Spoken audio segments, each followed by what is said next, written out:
tournament, making this group even more wide open. Ivory Coast has a couple really awesome players in Yaya Toure and Didier Drogba.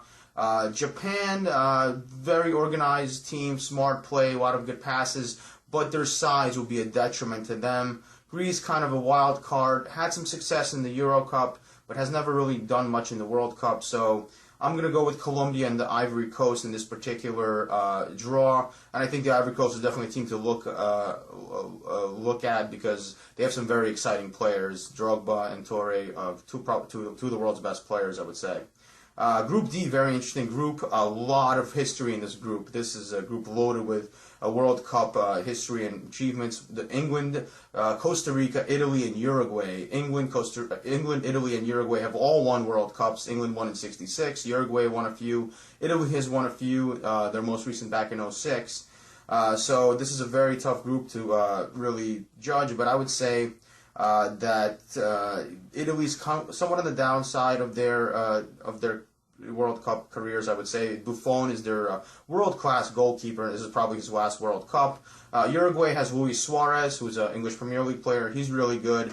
I really like England this particular tournament. They're a good mix of young and old. They have stalwarts like Gary Cahill and Wayne Rooney coming back, but also fresh faces like Daniel Sturgis and Raheem Sterling joining them. So it's a good mix of young and old. I think Uruguay and England will both advance in this particular group. Moving on to Group E. Interesting group. I would say a weaker group compared to some of the other groups. It consists of France, Ecuador, Switzerland, and Honduras. France was a total disaster in 2010. They lost in the first round, and their countrymen were not very proud of that group. But they're back this year with some fresh faces, and they should be very difficult. Loris and Ribeir, really good players in that squad. They barely qualified, though. I do got to say they had to beat Ukraine in the final qualifying match to actually make it to the World Cup. Switzerland does not have a lot of history, but they're rated very high. I believe they're ranked about 6th or something in the world, which is uncommon for them.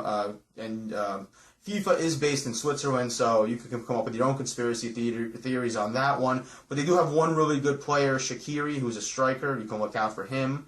Ecuador has some good players, Valencia and Montero, but I don't think they're going to advance in this particular case. Honduras also, some decent players, a lot of MLS players, Roger Espinoza, Andy Nahar. But I do believe in this particular group, France and Switzerland are going to win out.